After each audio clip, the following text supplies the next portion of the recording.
Hello दोस्तों, स्वागत है आप सभी का मेरे चैनल में। आज मैं आप सभी के लिए लेकर आया हूँ संस्कृत व्याकरण के बहुत ही महत्वपूर्ण प्रश्न जो आपकी परीक्षा के दृष्टि से बहुत ही उपयोगी है।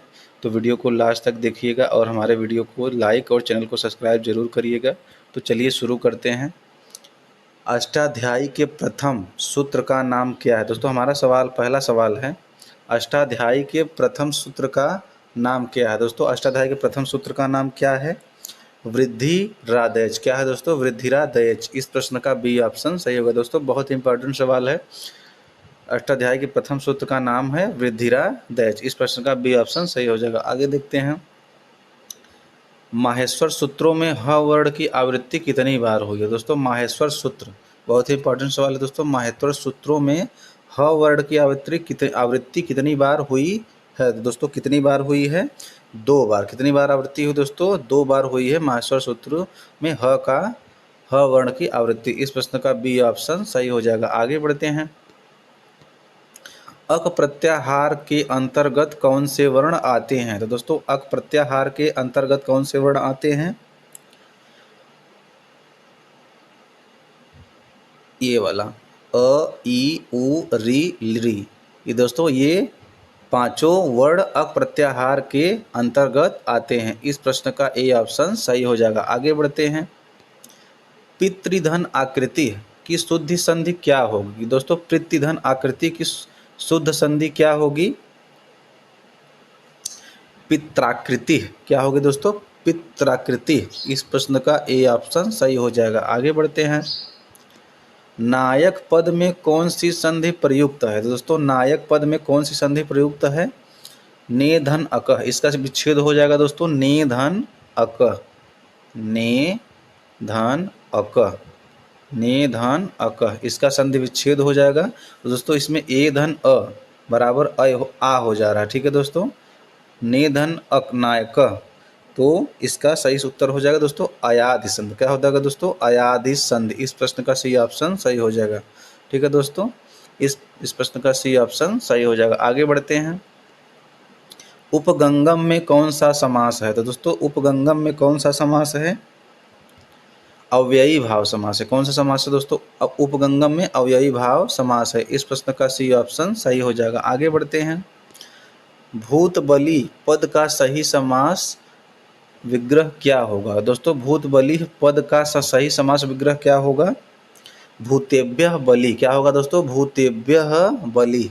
इस प्रश्न का ए ऑप्शन सही हो जाएगा। आगे बढ़ते हैं, नमः शब्द के प्रयोग से नमः शब्द के प्रयोग में किस विभक्ति का प्रयोग किया जाता है? दोस्तों नमः शब्द के प्रयोग में किस विभक्ति का प्रयोग किया जाता है?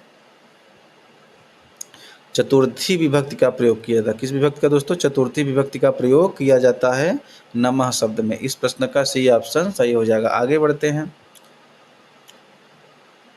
सह साकम सार्ध्यम समम शब्दों के प्रयोग में कौन सी विभक्ति होती है? तो दोस्तों सह साकम सार्ध्यम समम, इनमें कौन सी विभक्ति है दोस्तों? तृतीया विभक्ति है। कौन सी विभक्ति है दोस्तों? तृतीया विभक्ति है सह साकम सार्ध्यम समम में। इस प्रश्न का सी ऑप्शन सही हो जाएगा। आगे बढ़ते हैं, गम धातु लिट लकार प्रथम पुरुष एक वचन का रूप है। बहुत ही इंपॉर्टेंट सवाल है दोस्तों। गम धातु लिट लकार प्रथम पुरुष एक वचन का रूप क्या है? तो दोस्तों एक वचन का रूप क्या है? गमिष्यति। क्या है दोस्तों? गमिष्यति। इस प्रश्न का बी ऑप्शन सही हो जाएगा। आगे बढ़ते हैं, संस्कृत व्याकरण के अनुसार लकार की कुल संख्या कितनी है? दोस्तों संस्कृत व्याकरण के अनुसार लकार की कुल संख्या कितनी है? 10। कितनी लकार हैं दोस्तों? 10 लकार हैं संस्कृत में। इस प्रश्न का सी ऑप्शन सही हो जाएगा। आगे बढ़ते हैं, पठित्वा शब्द में प्रयुक्त प्रत्यय को पहचानिए। तो दोस्तों पठित्वा शब्द में प्रयुक्त प्रत्यय को पहचानिए। तो क्या होगा दोस्तों पठित्वा का? त्वा प्रत्यय। क्या होगा दोस्तों? बी ऑप्शन सही हो जाएगा। त्वा प्रत्यय लगा है पठित्वा में। ठीक है दोस्तों, इस प्रश्न का बी ऑप्शन सही हो जाएगा। आगे बढ़ते हैं, प्रणम्य पद में कौन सा प्रत्यय है? दोस्तों प्रणम्य पद में कौन सा प्रत्यय है? लेप प्रत्यय है। कौन सा प्रत्यय है दोस्तों? लेप प्रत्यय है प्रणम्य पद में। इस प्रश्न का बी ऑप्शन सही हो जाएगा। ठीक है दोस्तों, बहुत ही इंपॉर्टेंट सवाल है दोस्तों। तो वीडियो को लाइक और चैनल को सब्सक्राइब जरूर करिएगा।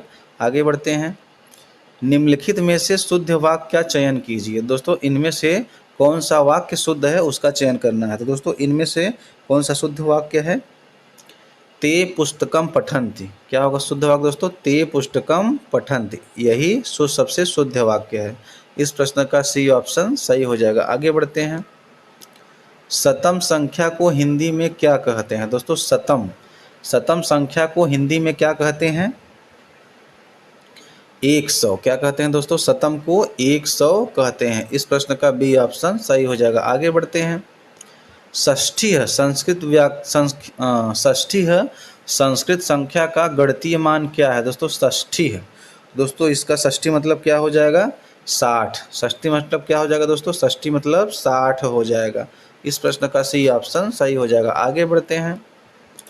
प्रसिद्ध ग्रंथ कादम्बरी के रचयिता कौन है? तो दोस्तों प्रसिद्ध ग्रंथ कादम्बरी के रचयिता हैं बाणभट्ट। कौन है दोस्तों? बाणभट्ट कादम्बरी के रचयिता हैं। इस प्रश्न का सी ऑप्शन सही हो जाएगा। आगे बढ़ते हैं। अभिज्ञान शाकुंतलम साहित्य की किस विधा के अंतर्गत आता है? दोस्तों अभिज्ञान शाकुंतलम साहित्य की किस विधा के अंतर्गत आता है? नाटक के अंतर्गत आता है अभिज्ञान शाकुंतलम। ठीक है दोस्तों, अभिज्ञान शाकुंतलम नाटक के अंतर्गत आता है। इस प्रश्न का बी ऑप्शन सही हो जाएगा। आगे बढ़ते हैं। पाणिनि शिक्षा के अनुसार वर्णों के उच्चारण स्थान कितने हैं? तो दोस्तों पाणिनि शिक्षा के अनुसार वर्णों के उच्चारण स्थान कितने हैं? 8। कितने हैं दोस्तों? वर्णों के उच्चारण स्थान 8 हैं। कितने हैं दोस्तों? 8 हैं। इस प्रश्न का सी ऑप्शन सही हो जाएगा। अगला प्रश्न है दोस्तों, इसी में अगला प्रश्न हो गया है दोस्तों। क वर्ग क ख ग घ अंग का उच्चारण स्थान क्या है? तो दोस्तों क वर्ग क ख ग घ अंग का उच्चारण स्थान क्या है? कंठ। क्या है दोस्तों? कंठ। इस प्रश्न का बी ऑप्शन सही हो जाएगा। ठीक है, कंठ है क ख ग घ अंग का उच्चारण स्थान। आगे बढ़ते हैं। संस्कृत शिक्षण के लिए सबसे प्रभावकारी विधि कौन सी मानी जाती है? तो दोस्तों संस्कृत शिक्षण के लिए सबसे प्रभावकारी विधि मानी जाती है विश्लेषण विधि। कौन सी विधि दोस्तों? विश्लेषण विधि सबसे प्रभावकारी मानी जाती है। इस प्रश्न का डी ऑप्शन सही हो जाएगा। आगे बढ़ते हैं। वेदों के अंगों में व्याकरण की तुलना किससे की गई है? तो दोस्तों वेदों के अंगों में व्याकरण की तुलना की गई है मुख से। मुख यानी मुखम से। किससे की गई है दोस्तों? मुखम से की गई है वेदों की अंगों की तुलना। ठीक है, इस प्रश्न का सी ऑप्शन सही हो जाएगा। आगे बढ़ते हैं। गद्य शिक्षण के दौरान किस प्रकार के वाचन को अधिक महत्व दिया जाता है? तो दोस्तों गद्य शिक्षण के दौरान किस प्रकार के वाचन को अधिक महत्व दिया जाता है? मौन वाचन को। किसको दिया जाता है दोस्तों? मौन वाचन को अधिक महत्व दिया जाता है। इस प्रश्न का बी ऑप्शन सही हो जाएगा। आगे बढ़ते हैं। संस्कृत भाषा का संबंध किस भाषा परिवार से है? तो दोस्तों संस्कृत भाषा का संबंध किस भाषा परिवार से है? भारोपीय भाषा। किस भाषा है दोस्तों? भारोपीय भाषा से संबंध है संस्कृत भाषा। इस प्रश्न का बी ऑप्शन सही हो जाएगा। आगे बढ़ते हैं।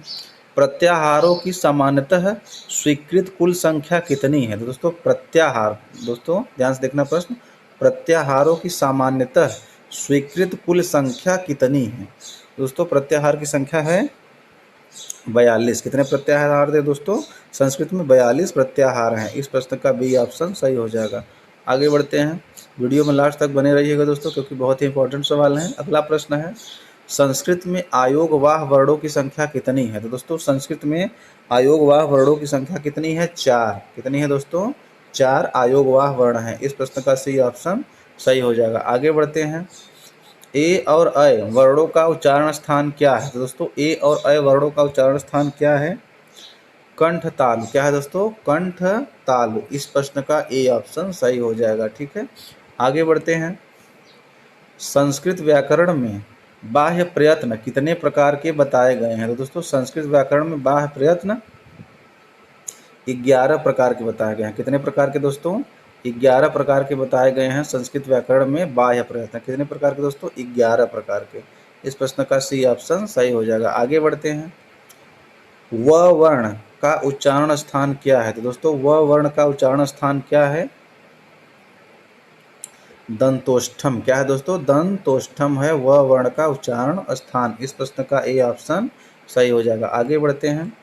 शुद्धोदन क्या है दोस्तों? शुद्धोदन शब्द में संधि का कौन सा प्रकार है? तो दोस्तों शुद्धोदन शब्द में संधि का पररूप संधि है। कौन सा संधि है दोस्तों? शुद्धोदन में पररूप संधि है। इस प्रश्न का सी ऑप्शन सही हो जाएगा। ठीक है, आगे बढ़ते हैं। हरेव में कौन सी संधि का नियम लागू होता है? दोस्तों हरेव में कौन सी संधि का नियम लागू होता है? पूर्व रूप संधि। कौन सा संधि दोस्तों? पूर्व रूप संधि लागू होता है हरेव में। ठीक है, इस प्रश्न का बी ऑप्शन सही हो जाएगा। आगे बढ़ते हैं। निम्नलिखित में से कौन सा द्विगु समास का उदाहरण है? तो दोस्तों इनमें से कौन सा द्विगु समास का उदाहरण है? पंचगवम। ठीक है दोस्तों, पंचगवम में द्विगु समास का उदाहरण है। इस प्रश्न का बी ऑप्शन सही हो जाएगा। आगे बढ़ते हैं। नीलकंठम पद में मुख्य रूप से कौन सा समास है? दोस्तों नीलकंठम पद में मुख्य रूप से कौन सा समास है? बहुब्रीहि समास है। ठीक है दोस्तों, बहुब्रीहि समास है नीलकंठम में। इस प्रश्न का बी ऑप्शन सही हो जाएगा। आगे बढ़ते हैं। राम शब्द का तृतीया विभक्ति एक वचन का रूप क्या होगा? दोस्तों राम शब्द का तृतीया विभक्ति एक वचन का रूप क्या होगा? रामेण। क्या होगा दोस्तों? रामेण होगा राम शब्द का तृतीया विभक्ति एक वचन। इस प्रश्न का बी ऑप्शन सही हो जाएगा। आगे बढ़ते हैं। नदी शब्द क्या दोस्तों? नदी शब्द का द्वितीया विभक्ति बहुवचन रूप पहचानिए। दोस्तों नदी शब्द का द्वितीया विभक्ति बहुवचन क्या हो जाएगा? नदी। क्या हो जाएगा दोस्तों? नदी। बहुत ही इंपॉर्टेंट सवाल है दोस्तों। इस प्रश्न का ए ऑप्शन सही हो जाएगा। आगे बढ़ते हैं। अस्थवा तिष्ठ धातु का लट लकार मध्यम पुरुष बहुवचन रूप क्या है? दोस्तों बहुत इंपॉर्टेंट सवाल है। तिष्ठ धातु का लट लकार मध्यम पुरुष बहुवचन रूप क्या है? दोस्तों बहुवचन रूप क्या है? तिष्ठत। क्या हो जाएगा दोस्तों? तिष्ठत बहुवचन रूप हो जाएगा। इस प्रश्न का सी ऑप्शन सही हो जाएगा। आगे बढ़ते हैं। दा धातु। ठीक है दोस्तों, दा धातु का लट लकार प्रथम पुरुष एक वचन रूप क्या बनता है? तो दोस्तों दा धातु का लट लकार प्रथम पुरुष एक वचन रूप क्या बनता है? ददात। क्या बनेगा दोस्तों? ददात ही बनेगा। इस प्रश्न का ए ऑप्शन सही हो जाएगा। आगे बढ़ते हैं। संस्कृत में उपसर्गों प्रादि की निश्चित संख्या कितनी है? दोस्तों संस्कृत में उपसर्गों प्रादि की निश्चित संख्या कितनी है? 22। कितनी है दोस्तों? 22 उपसर्गों की संख्या है। इस प्रश्न का सी ऑप्शन सही हो जाएगा। आगे बढ़ते हैं। दुष्करह शब्द में निम्नलिखित में से कौन सा उपसर्ग है? तो दोस्तों दुष्करह शब्द में कौन सा उपसर्ग हो जाएगा? दुर। क्या हो जाएगा दोस्तों? दुस। क्या हो जाएगा? दुस। दुष्करह में दुस शब्द में उपसर्ग हो जाएगा दुस। इस प्रश्न का सी ऑप्शन सही हो जाएगा। आगे बढ़ते हैं। ध्री धातु में तुमुन प्रत्यय के योग से कौन सा रूप बनेगा? तो दोस्तों ध्री धातु में तुमुन प्रत्यय के योग से कौन सा रूप बनेगा? धरतुम। क्या बनेगा दोस्तों? धरतुम बनेगा। इस प्रश्न का बी ऑप्शन सही हो जाएगा। आगे बढ़ते हैं। दृश्य धातु में अनियर प्रत्यय लगाने पर क्या शब्द बनेगा? दोस्तों बहुत इंपॉर्टेंट सवाल है। दृश्य धातु में अनियर प्रत्यय लगाने पर क्या शब्द बनेगा? दोस्तों कौन सा शब्द बनेगा? दर्शनीयम। क्या बनेगा दोस्तों? दृश्य धातु में लगाने पर अनियर प्रत्यय दर्शनीयम बनेगा। इस प्रश्न का ए ऑप्शन सही हो जाएगा। आगे बढ़ते हैं। महाकवि शब्द में कौन सा समास प्रयुक्त है? तो दोस्तों महाकवि शब्द में कौन सा समास प्रयुक्त है? कर्मधारय समास। कौन सा समास प्रयुक्त है दोस्तों? कर्मधारय समास प्रयुक्त है महाकवि में। इस प्रश्न का बी ऑप्शन सही हो जाएगा। आगे बढ़ते हैं। संस्कृत व्याकरण में कुल कितने वचन होते हैं? दोस्तों संस्कृत व्याकरण में कुल वचन होते हैं 3 वचन होते हैं। कितने वचन होते हैं दोस्तों? 3 वचन होते हैं संस्कृत व्याकरण में। इस प्रश्न का बी ऑप्शन सही हो जाएगा। आगे बढ़ते हैं। कीमपि का उचित संधि विच्छेद क्या है? तो दोस्तों कीमप का सही संधि विच्छेद क्या हो जाएगा? किम धन अपि। क्या हो जाएगा दोस्तों? किम धन अपि। इस प्रश्न का बी ऑप्शन सही हो जाएगा। आगे बढ़ते हैं। चौरभयम पद में कौन सा तत्पुरुष समास है? दोस्तों चौरभयम पद में कौन सा तत्पुरुष समास है? पंचमी तत्पुरुष। कौन सा समास है दोस्तों? पंचमी तत्पुरुष समास है चौर भयम में। ठीक है, इस प्रश्न का बी ऑप्शन सही हो जाएगा। आगे बढ़ते हैं। आदि काव्य रामायण में कुल कितने कांड हैं? दोस्तों आदि काव्य रामायण में कुल 7 कांड है। कितने कांड हैं दोस्तों? 7 कांड हैं रामायण में। इस प्रश्न का बी ऑप्शन सही हो जाएगा। आगे बढ़ते हैं। महाकाव्य किरातार्जुनीयम के लेखक कौन है? दोस्तों महाकाव्य किरातार्जुनीयम के लेखक हैं भारवी। कौन है दोस्तों? भारवी किरातार्जुनीयम के लेखक हैं। इस प्रश्न का बी ऑप्शन सही हो जाएगा। आगे बढ़ते हैं। पद्य कविता शिक्षण में सबसे महत्वपूर्ण तत्व क्या है? तो दोस्तों पद्य कविता शिक्षण में सबसे महत्वपूर्ण तत्व क्या है? सस्वर वाचन लय के साथ। क्या है दोस्तों? सस्वर वाचन लय के साथ। इस प्रश्न का बी ऑप्शन सही हो जाएगा। आगे बढ़ते हैं। शिक्षा सूत्र में सूक्ष्म शिक्षण का श्रेय किसे जाता है? दोस्तों शिक्षा शास्त्र में सूक्ष्म शिक्षण का श्रेय किसको जाता है?